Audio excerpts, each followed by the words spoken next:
బాగా జ్ఞాపకం పెట్టుకోండి నేను చెప్పే విషయం. మిగిలిన రోజులలో అయితే తప్పకుండా కొబ్బరికాయ కొట్టడం మంచిది. విఘ్నేశ్వర చతుర్థి నాడైతే కొబ్బరికాయ కొట్టడంతో పాటు దోసపండు నైవేద్యం పెట్టాలి. దోసపండు నైవేద్యం పెట్టకుండా విఘ్నేశ్వర చవితి వ్రతకల్పం చేయకూడదు. ఉండ్రాళ్ళు, కుడుములు అవి సరే, దానితో పాటు తప్పకుండా దోసపండు నైవేద్యం పెట్టి దోసపండు ముక్క ప్రసాదంగా అందరూ తీసుకోవాలి. అది విఘ్నేశ్వర వ్రతకల్పంలో అత్యంత ప్రధానం. ఎందువల్ల అంటారేమో, ఆయన గజముఖంతో ఉంటాడు. గజముఖంతో ఉన్న కారణం చేత ఉపాధి రీత్యా ఏనుగు లక్షణంగా దోసపండు మహాప్రీతిపాత్రంగా స్వీకరిస్తాడు. అందుకే దోసపండు తప్పకుండా నైవేద్యం పెట్టాలి. రెండు, దోసపండుకు ఒక ప్రసిద్ధి ఉంది. ఎప్పుడైనా సరే ఆయన బ్రహ్మజ్ఞానాన్ని పొందాడు, మోక్షం పొందాలి అని కోరిక ఉంటే దేనితో పోలిక చెప్తారంటే ఒక్క దోసపండుతోటి చెప్తారు. ఇంకా దేనితోటి పోలిక చెప్పరు. అందుకే ఓం త్రయంబకం యజామహే సుగంధిం పుష్టివర్ధనం ఉర్వారుకమివ బంధనాన్ మృత్యోర్ముక్షీయమమృతాత్ అని మృత్యుంజయ మహామంత్రం. అందులో దోసపండు తీగ నుంచి విడిపోయినట్లు నా దేహము నుండి జీవుడు విడిపోవుగాక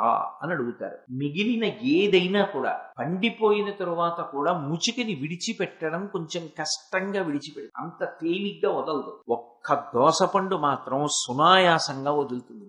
ముచిక నుంచి శరణు గణేశ శక్తి సుపుత్ర శరణు గణేశ శంకర తనయ శరణు గణేశ గణేశ శరణం శరణు గణేశ గణేశ శరణం శరణు గణేశ గణేశ శరణం శరణు గణేశ గణేశ శరణం శరణు గణేశ లోక పూజిత శరణు గణేశ లోక శరణ్య శరణు గణేశ భక్తవత్సల శరణు గణేశ భక్తుల బ్రోవుము శరణు గణేశ గణేశ శరణం శరణు గణేశ గణేశ శరణం శరణు గణేశ గణేశ శరణం శరణు గణేశ గణేశ శరణం శరణు గణేశ అయ్యప్ప సోదర శరణు గణేశ ఆర్ముగ సోదర శరణు గణేశ మోహన రూప శరణు గణేశ ముక్తి ప్రదాత శరణు గణేశ